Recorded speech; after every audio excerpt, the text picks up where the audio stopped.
ਵਾਹਿਗੁਰੂ ਜੀ ਕਾ ਖਾਲਸਾ ਵਾਹਿਗੁਰੂ ਜੀ ਕੀ ਫਤਿਹ। ਵਿਜ਼ਨ 1469 ਦੇਖ ਰਹੇ ਸਮੂਹ ਦਰਸ਼ਕਾਂ ਦਾ ਸਵਾਗਤ ਹੈ। ਤੁਸੀਂ ਦੇਖ ਰਹੇ ਪ੍ਰੋਗਰਾਮ ਹਮ ਹਿੰਦੂ ਨਹੀਂ।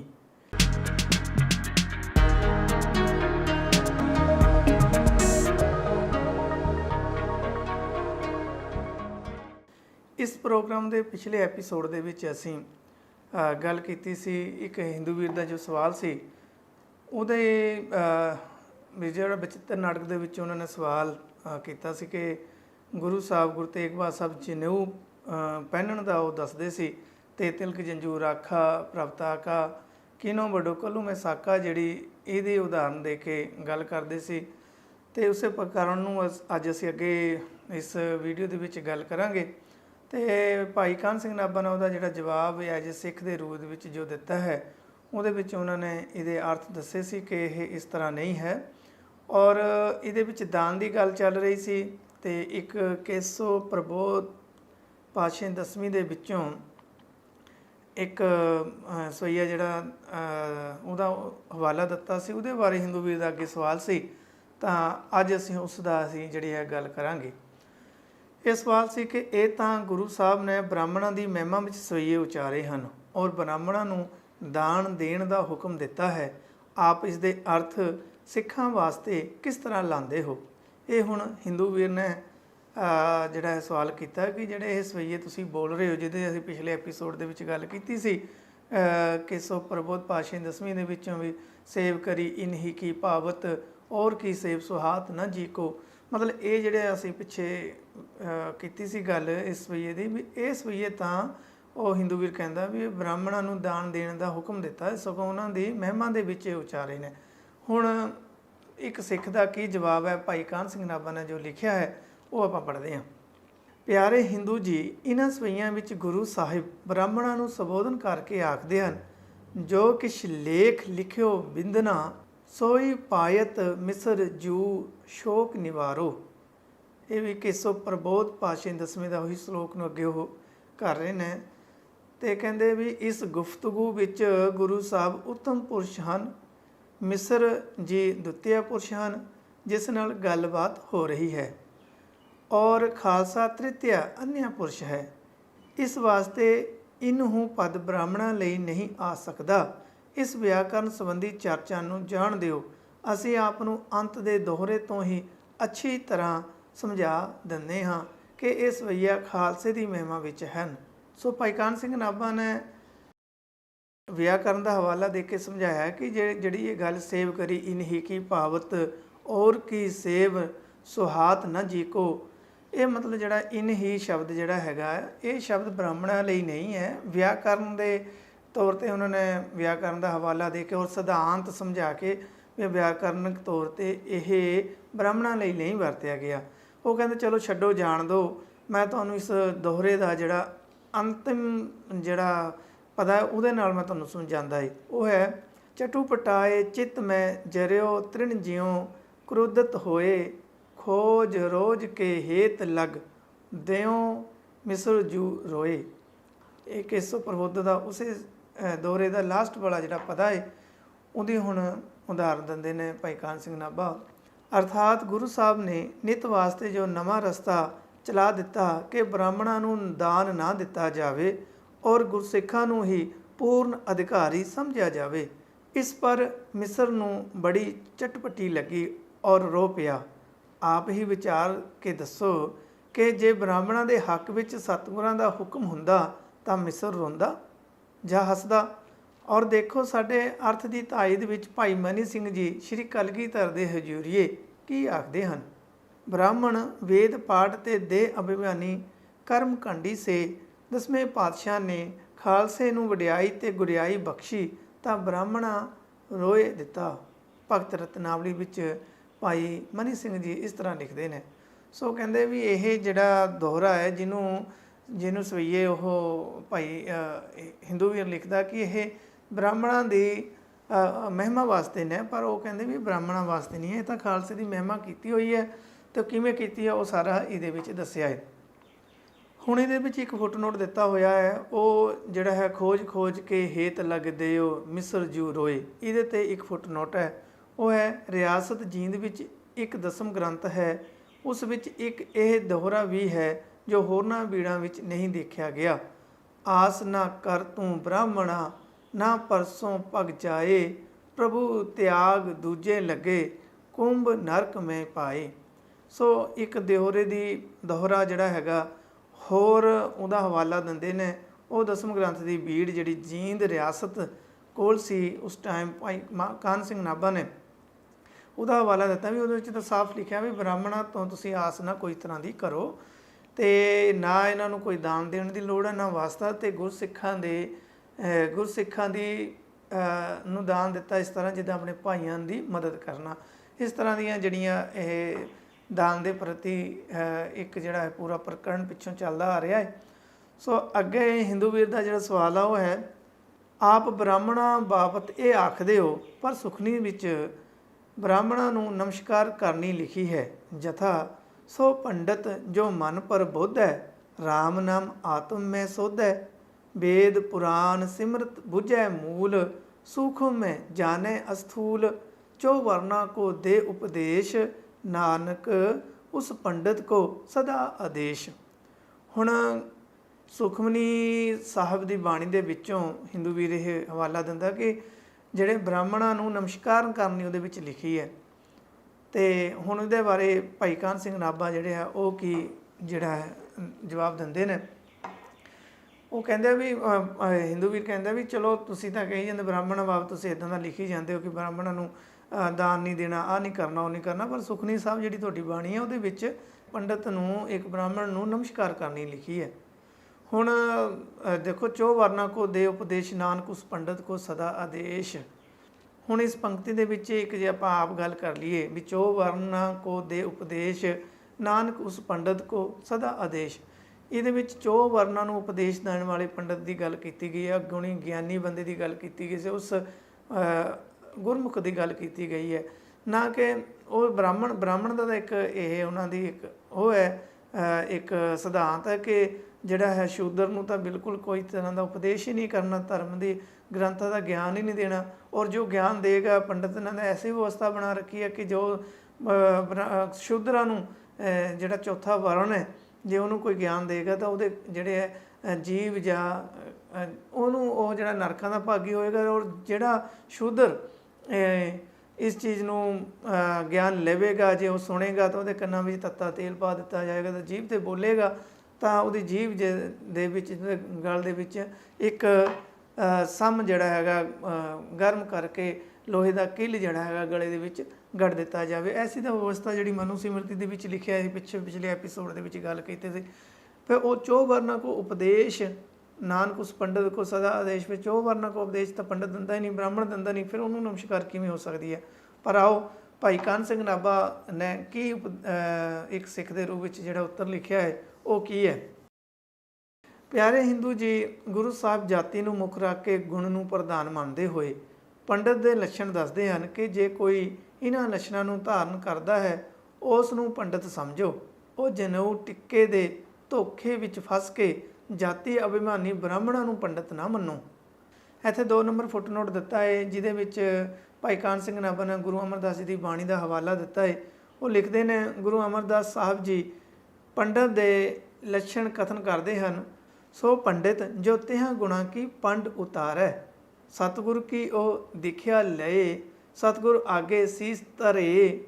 ਸਭਨਾ ਮੈਂ ਏਕੋ ਏਕ ਵਖਾਣੈ, ਜਾਂ ਏਕੋ ਵੇਖੈ ਤਾਂ ਏਕੋ ਜਾਇ। ਉਹੀ ਪੰਡਤ ਹੈ ਜੋ ਸਾਰਿਆਂ ਨੂੰ ਇੱਕ ਸਮਝੇ। ਉਹ ਇਹ ਨਾ ਵੀ ਆਹ ਸ਼ੂਦਰ ਹੈ, ਆਹ ਫਲਾਣਾ ਹੈ, ਆਹ ਫਲਾਣਾ ਹੈ, ਇਹ ਜਾਤੀ ਵਰਨ 'ਚ ਨਹੀਂ ਜਿਹੜਾ ਪੈਂਦਾ। ਉਹ ਪੰਡਤ ਦੇ ਗੁਣ ਦੱਸੇ ਨੇ, ਲੱਛਣ ਕਿਹੜੇ ਇੱਕ ਪੰਡਤ ਦੇ ਹੋਣੇ ਚਾਹੀਦੇ ਨੇ, ਉਹ ਗੁਰੂ ਅਮਰਦਾਸ ਜੀ ਦੀ ਬਾਣੀ ਦਾ ਹਵਾਲਾ ਦੇ ਕੇ ਭਾਈ ਕਾਹਨ ਸਿੰਘ ਨਾਭਾ ਨੇ ਫੁੱਟਨੋਟ ਦਿੱਤਾ ਹੈ। ਅੱਗੇ ਭਾਈ ਕਾਹਨ ਸਿੰਘ ਨਾਭਾ ਲਿਖਦੇ ਹਨ, ਦੇਖੋ ਇਸ ਸ਼ਬਦ ਵਿੱਚ ਕੈਸਾ ਉੱਤਮ ਉਪਦੇਸ਼ ਹੈ ਕਿ ਪੰਡਤ ਉਹ ਹੈ ਜੋ ਸਭ ਤੋਂ ਪਹਿਲਾਂ ਆਪਣੇ ਆਪ ਨੂੰ ਉਪਦੇਸ਼ ਦਿੰਦਾ ਹੈ ਔਰ ਸਰਵਵਿਆਪੀ ਵਾਹਿਗੁਰੂ ਨਾਮ ਦੇ ਭਾਵ ਅਰਥ ਨੂੰ ਮਨ ਵਿੱਚ ਵਿਚਾਰਦਾ ਹੈ ਔਰ ਵੇਦ ਪੁਰਾਣ ਸਿਮਰਤੀ ਆਦਿਕਾਂ ਦੀ ਅਸਲੀਅਤ ਨੂੰ ਸਮਝਦਾ ਹੈ ਔਰ ਸਾਰੇ ਪ੍ਰਪੰਚ ਨੂੰ ਉਸ ਵਾਹਿਗੁਰੂ ਤੋਂ ਹੋਇਆ ਮੰਨਦਾ ਹੈ। ਇਹੀ ਨਹੀਂ ਕਿ ਕਈ ਅਨਾਦਿ ਪਦਾਰਥ ਮੰਨ ਕੇ ਪਰਮਾਤਮਾ ਦੇ ਅਦੁੱਤੀय ਹੋਣ ਦਾ ਵਿਰੋਧੀ ਬਣਦਾ ਹੈ। ਔਰ ਚੌ ਵਰਨਾਂ ਨੂੰ ਇੱਕ ਪਿਤਾ ਦੇ ਪੁੱਤਰ ਮੰਨ ਕੇ ਭਾਈਆਂ ਦੀ ਤਰ੍ਹਾਂ ਪਿਆਰ ਕਰਦਾ ਔਰ ਸੱਚਾ ਉਪਦੇਸ਼ ਦਿੰਦਾ ਹੈ। ਇਹ ਨਹੀਂ ਕਿ ਸ਼ੂਦਰ ਨੂੰ ਧਰਮ ਦਾ ਉਪਦੇਸ਼ ਹੀ ਨਹੀਂ ਕਰਨਾ ਔਰ ਉਸ ਨੂੰ ਅਕਾਲ ਦੀ ਗੱਲ ਹੀ ਨਹੀਂ ਸਿਖਾਣੀ, ਜਿਹਾ ਕਿ ਮਨੂ ਔਰ ਵਸਿਸ਼ਟ ਆਪਣੀਆਂ ਸਿਮਰਤੀਆਂ ਵਿੱਚ ਲਿਖਦੇ ਹਨ। ਸ੍ਰੀ ਗੁਰੂ ਸਾਹਿਬ ਕਥਨ ਕਰਦੇ ਹਨ ਕਿ ਇਹਨਾਂ ਗੁਣਾਂ ਵਾਲਾ ਜੋ ਕੋਈ ਪੁਰਸ਼ ਹੈ ਉਹ ਪੰਡਿਤ ਹੈ ਔਰ ਉਹ ਨਮਸਕਾਰ ਯੋਗ ਹੈ। ਕਿਹੋ ਜਿਹਾ ਪੰਡਿਤ ਹੈ, ਕਿਹੋ ਜਿਹਾ ਹੋਣਾ ਚਾਹੀਦਾ ਹੈ, ਉਹਨੂੰ ਨਮਸਕਾਰ ਕਹੀ ਹੈ। ਸੋ ਜਿਨ੍ਹਾਂ ਦੇ ਇਹਦੇ ਵਿੱਚ ਲੱਛਣ ਦੱਸੇ ਨੇ, ਜਿਹੜੇ ਭਾਈ ਕਾਨ ਸਿੰਘ ਨਾਭਾ ਨੇ ਲਿਖਿਆ ਵੀ ਜਿਹੜਾ ਚੌ ਵਰਨਾਂ ਨੂੰ ਉਪਦੇਸ਼ ਦਿੰਦਾ ਤੇ ਚੌ ਵਰਨਾਂ ਨੂੰ ਆਪਣੇ ਭਾਈਆਂ ਦੀ ਤਰ੍ਹਾਂ ਮੰਨਦਾ ਹੈ। ਅੱਗੇ ਭਾਈ ਕਾਨ ਸਿੰਘ ਨਾਭਾ ਲਿਖਦੇ ਨੇ, ਆਪ ਜਿਨ੍ਹਾਂ ਜਾਤੀ ਅਭਿਮਾਨੀਆਂ ਨੂੰ ਪੰਡਿਤ ਦੱਸ ਸਕਦੇ ਹੋ, ਉਹਨਾਂ ਬਾਬਤ ਗੁਰੂ ਸਾਹਿਬ ਇਹ ਕਥਨ ਕਰਦੇ ਹਨ। ਹੁਣ ਅਸਲ ਵਿੱਚ ਜਿਹੜੇ ਬ੍ਰਾਹਮਣ ਅਖਵਾਉਂਦੇ ਆ ਰਹੇ ਸੀ, ਪੰਡਿਤ ਅਖਵਾਉਂਦੇ ਆ ਰਹੇ ਸੀ, ਉਹਨਾਂ ਬਾਬਤ ਗੁਰਬਾਣੀ ਦੇ ਵਿੱਚ ਕੀ ਲਿਖਿਆ ਹੈ ਉਹ ਆਪਾਂ ਪੜ੍ਹਦੇ ਹਨ। ਲੋਭੀ ਅਨਕੋ ਸੇਵ ਦੇ ਪੜ ਵੇਦਾਂ ਕਰੈ ਪੁਕਾਰ, ਵਿਖਿਆ ਅੰਦਰ ਪਚ ਮੂਏ ਨਾ ਉਰਵਾਰ ਨਾ ਪਾਰ, ਮਾਇਆ ਮੋਹ ਵਿਸਾਰਿਆ ਜਗਤ ਪਿਤਾ ਪ੍ਰਤਪਾਲ, ਮਨਮੁਖ ਪੜ੍ਹੈ ਪੰਡਿਤ ਕਹਾਵੈ, ਦੂਜੇ ਭਾਏ ਮਹਾ ਦੁਖ ਪਾਵੈ, ਵੇਦ ਪੜ੍ਹੈ ਹਰ ਰਸ ਨਹੀਂ ਆਇਆ, ਵਾਦ ਵਖਾਣੈ ਮੋਹਿ ਮਾਇਆ, ਪੰਡਿਤ ਭੂਲੇ ਦੂਜੇ ਲਾਗੇ, ਮਾਇਆ ਕੈ ਵਾਪਾਰ, ਅੰਤਰ ਤ੍ਰਿਸ਼ਨਾ ਭੁਖ ਹੈ, ਮੂਰਖ ਭੁਖਿਆ ਮੋਏ ਗਵਾਰ। ਭਾਈ ਕਾਨ ਸਿੰਘ ਨਾਭਾ ਨੇ ਅੱਗੇ ਸ਼੍ਰੀ ਰਾਗ ਦੀ ਬਾਣੀ ਵਿੱਚੋਂ, ਗੁਰੂ ਨਾਨਕ ਪਾਤਸ਼ਾਹ ਦੀ ਬਾਣੀ ਹੈ ਉਹਦੇ ਵਿੱਚੋਂ ਹਵਾਲਾ ਦਿੱਤਾ ਹੈ, ਪੰਡਿਤ ਵਾਚੈ ਪੋਥੀਆਂ ਨਾ ਬੂਝੈ ਵਿਚਾਰ, ਅਨ ਕੋ ਮੱਤੀ ਦੇ ਚਲੈ ਮਾਇਆ ਕਾ ਵਾਪਾਰ। ਅੱਗੇ ਵਾਰ ਮਾਜਦੀ ਵਿੱਚੋਂ ਪੰਜਵੇਂ ਪਾਤਸ਼ਾਹ ਦੀ ਬਾਣੀ ਦਾ ਹਵਾਲਾ ਦਿੰਦੇ ਹੋਏ ਭਾਈ ਕਾਨ ਸਿੰਘ ਨਾਭਾ ਲਿਖਦੇ ਨੇ, ਪੰਡਿਤ ਅਖਾਏ ਬਹੁਤੀ ਰਾਹੀ, ਕੋਰੜ ਮੋਟ ਜਨੇਹਾ, ਅੰਦਰ ਮੋਹ ਨਿਤ ਭਰਮ ਵਿਆਪਿਆ, ਤਿਸ ਟਸ ਨਾਹੀ ਦੇਹਾ, ਕੂੜੀ ਆਵੈ ਕੂੜੀ ਜਾਵੈ, ਮਾਇਆ ਕੀ ਨਿਤ ਜੋਹਾ, ਸੱਚ ਕਹਿ ਤਾਂ ਸ਼ੋਹੋ ਆਵੈ, ਅੰਤਰ ਬਹੁਤਾ ਰੋਹਾ, ਵਿਆਪਿਆ ਦੁਰਮਤ ਕੋ ਬੁੱਧ ਕਮੂੜਾ, ਮਨ ਲਾਗਾ ਤਿਸ ਮੋਹਾ, ਠਗੈ ਸੇਤੀ ਠਗ ਰਲ ਆਇਆ, ਸਾਤ ਵੀ ਇੱਕੋ ਜਿਹਾ, ਸਤਿਗੁਰ ਸਰਾਫ ਨਦਰੀ ਵਿੱਚ ਦੋ ਕੱਢੈ, ਤਾਂ ਉਗੜ ਆਇਆ ਲੋਹਾ। ਹੁਣ ਇਸੇ ਪ੍ਰਕਰਨ ਦੇ ਅੱਗੇ ਲਿਖਿਆ ਹੈ 3 ਨੰਬਰ ਪਾ ਕੇ ਅਵਤਾਰ, ਅਤੇ ਉਹਦਾ ਅਵਤਾਰ ਦੇ ਪਾਇਆ ਹੈ ਫੁੱਟਨੋਟ 1। ਇਹਦਾ ਲਿਖਿਆ ਵੀ ਸਿੱਖ ਧਰਮ ਵਿੱਚ ਕਿਸੇ ਅਵਤਾਰ ਪੈਗੰਬਰ ਆਦਿਕ ਦੀ ਨਿੰਦਾ ਨਹੀਂ ਹੈ ਔਰ ਨਾ ਕਿਸੇ ਉਪਕਾਰੀ ਔਰ ਸ੍ਰੇਸ਼ਟ ਪੁਰਸ਼ ਦੀ ਕਿਸੇ ਪ੍ਰਕਾਰ ਨਿਊਨਤਾ ਦੱਸੀ ਗਈ ਹੈ। ਕੇਵਲ ਇਹ ਉਪਦੇਸ਼ ਹੈ ਕਿ ਵਾਹਿਗੁਰੂ ਜਨਮ ਮਰਨ ਤੋਂ ਰਹਿਤ ਹੈ ਔਰ ਉਪਾਸਨਾ ਯੋਗ ਹੈ। ਅਵਤਾਰ ਆਦਿਕ ਸਭ ਉਸਦੇ ਆਗਿਆਕਾਰੀ ਬੰਦੇ ਹਨ। ਸੋ ਹੁਣ ਅਵਤਾਰ ਦੀ ਗੱਲ ਕਰਨ ਵੀ ਅਵਤਾਰਵਾਦੀ ਜਿਹੜਾ ਹੈਗਾ ਹਿੰਦੂਇਜ਼ਮ ਮੰਨਦੇ ਨੇ, ਉਹਦੇ ਬਾਰੇ ਸਿੱਖ ਧਰਮ ਦੇ ਵਿੱਚ ਕੀ ਜਿਹੜਾ ਹੈ ਉਪਦੇਸ਼ ਹੈ। ਅਤੇ ਪਰ ਉਹ ਨਾਲ ਨਾਲ ਭਾਈ ਕਾਨ ਸਿੰਘ ਨਾਭਾ ਜੀ ਦੱਸਦੇ ਵੀ ਇੱਥੇ ਸਿੱਖ ਧਰਮ ਵਿੱਚ ਕਿਸੇ ਅਵਤਾਰੀ ਪੈਗੰਬਰ ਦੀ ਨਿੰਦਾ ਨਹੀਂ ਕੀਤੀ ਗਈ ਔਰ ਨਾ ਹੀ ਕਿਸੇ ਨੂੰ ਨੀਵਾਂ ਦਿਖਾਇਆ ਗਿਆ ਹੈ। ਪਰ ਇਹ ਜ਼ਰੂਰ ਦੱਸਿਆ ਗਿਆ ਹੈ ਕਿ ਕੇਵਲ ਵਾਹਿਗੁਰੂ ਜਿਹੜਾ ਹੈ ਉਹ ਜਨਮ ਮਰਨ ਤੋਂ ਰਹਿਤ ਹੈ ਔਰ ਉਹ ਉਪਾਸਨਾ ਯੋਗ ਹੈ। ਇਹ ਇਸੇ ਗੱਲ 'ਤੇ ਜਿਹੜਾ ਹੈ ਜ਼ੋਰ ਦਿੱਤਾ ਗਿਆ ਹੈ। ਅਤੇ ਉਹ ਪੰਡਿਤ ਜੀ ਨੂੰ ਪਹਿਲਾਂ ਤਾਂ ਭਾਈ ਕਾਨ ਸਿੰਘ ਨਾਭਾ ਇਹ ਸਮਝਾਉਂਦੇ ਨੇ ਕਿ ਅਸਲ 'ਚ ਪੰਡਿਤ ਕੀ ਹੈ, ਕਿ ਪੰਡਿਤ ਦੇ ਕੀ ਗੁਣ ਨੇ, ਗੁਰਬਾਣੀ ਵਿੱਚ ਪੰਡਿਤ ਦੇ ਗੁਣ ਕੀ ਦੱਸੇ ਗਏ ਨੇ, ਔਰ ਜਿਹੜੇ ਪੰਡਿਤ ਆਪਣੇ ਆਪ ਨੂੰ ਅਖਵਾ ਰਹੇ ਸੀ ਉਹਨਾਂ ਬਾਬਤ ਗੁਰਬਾਣੀ ਕੀ ਆਖਦੀ ਹੈ, ਇਹ ਦੱਸ ਕੇ ਹੁਣ ਅੱਗੇ ਅਵਤਾਰਵਾਦ ਦੀ ਉਹ ਗੱਲ ਕਰਦੇ ਨੇ। ਪੰਡਿਤ ਜੀ ਨੂੰ ਤਾਂ ਕਹਿ ਰਹੇ ਨੇ, ਆਪ ਅਵਤਾਰਾਂ ਨੂੰ ਈਸ਼ਵਰ ਦਾ ਰੂਹ ਮੰਨਦੇ ਹੋ ਔਰ ਉਹਨਾਂ ਦੀ ਉਪਾਸਨਾ ਕਰਦੇ ਹੋ, ਪਰ ਸਿੱਖ ਧਰਮ ਵਿੱਚ ਇਹ ਕਥਨ ਕੀਤਾ ਗਿਆ ਹੈ, ਅਵਤਾਰ ਨਾ ਜਾਣੈ ਅੰਤ, ਪਰਮੇਸ਼ਰ ਪਾਰ ਬ੍ਰਹਮ ਬੇਅੰਤ, ਸੋ ਮੁਖ ਜਾਲੋ ਜਿਤ ਕਹਿ ਠਾਕੁਰ ਜੋਨੀ, ਜੁਗੈ ਜੁਗੈ ਕੇ ਰਾਜੇ ਕੀਏ, ਗਾਵੈ ਕਰ ਅਵਤਾਰੀ, ਤਿਨ ਵੀ ਅੰਤ ਨਾ ਪਾਇਆ, ਤਾਂ ਕਾ ਕਿਆ ਕਰ ਆਖ ਵਿਚਾਰੀ। ਸੋ ਇਸ ਤਰ੍ਹਾਂ ਜਿਹੜੇ ਹੈਗੇ ਵੀ ਅਵਤਾਰਵਾਦ ਨੂੰ ਸਿੱਖੀਜ਼ਮ ਦੇ ਵਿੱਚ ਕਿਵੇਂ ਮੰਨਿਆ ਜਾਂਦਾ ਹੈ, ਅਵਤਾਰਵਾਦ ਨੂੰ ਨਹੀਂ ਮੰਨਿਆ ਜਾਂਦਾ।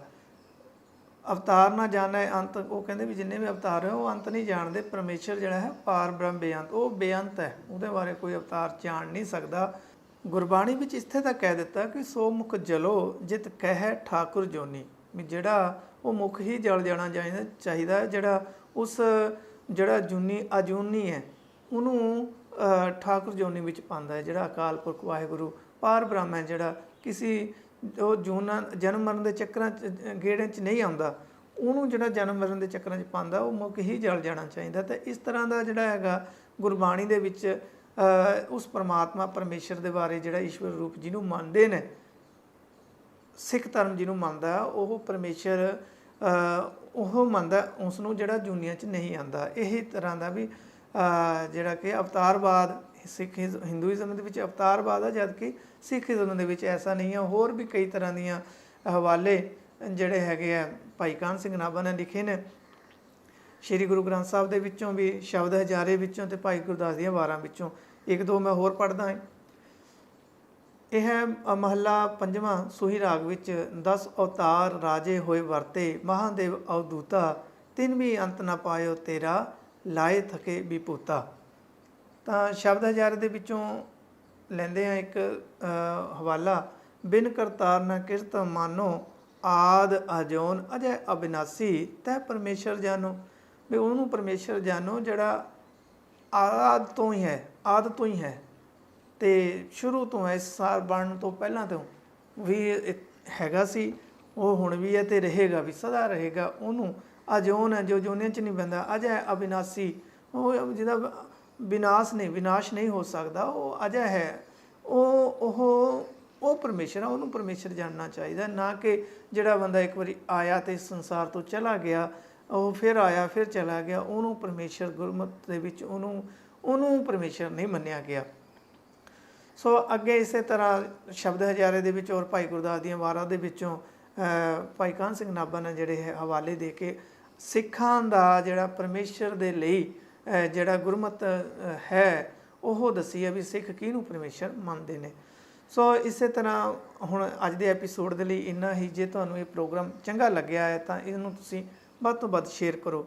ਅਗਲਾ ਪ੍ਰਸ਼ਨ ਕੀ ਹੈ? ਅਵਤਾਰਵਾਦ ਦੇ ਸੰਬੰਧ ਵਿੱਚ ਹਿੰਦੂ ਵੀਰ ਇੱਕ ਸਵਾਲ ਫਿਰ ਕਰਦਾ ਕਿ ਜੇ ਤੁਸੀਂ ਇਹ ਕਹਿੰਦੇ ਹੋ ਅਵਤਾਰਾਂ ਲਈ, ਪਰ ਫਿਰ ਤੁਸੀਂ ਦਸਮ ਗ੍ਰੰਥ ਵਿੱਚ ਅਜਿਹਾ ਕਿਉਂ ਲਿਖਿਆ?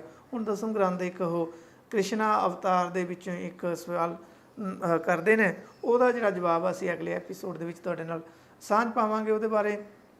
ਅਤੇ ਹੋਰ ਵੀ ਜਿਹੜੇ ਸਵਾਲ ਹੋਣਗੇ ਜਿਹੜੇ ਇਸ ਪੁਸਤਕ ਹਮ ਹਿੰਦੂ ਨਹੀਂ ਵਿੱਚ ਭਾਈ ਕਾਹਨ ਸਿੰਘ ਨਾਭਾ ਨੇ ਜਿਹੜੀ ਇਹ ਕਿਤਾਬ ਲਿਖੀ ਹੈ, ਉਹਦੇ ਵਿੱਚ ਜੋ ਹੋਰ ਵੀ ਸਵਾਲ ਹੋਣਗੇ ਉਹਨਾਂ ਨੂੰ ਵੀ ਤੁਹਾਡੇ ਨਾਲ ਜਿਹੜਾ ਹੈ ਸਿਲਸਿਲੇਵਾਰ ਜਿਹੜਾ ਤੁਹਾਡੇ ਨਾਲ ਸਾਂਝ ਪਾਉਂਦੇ ਰਹਾਂਗੇ।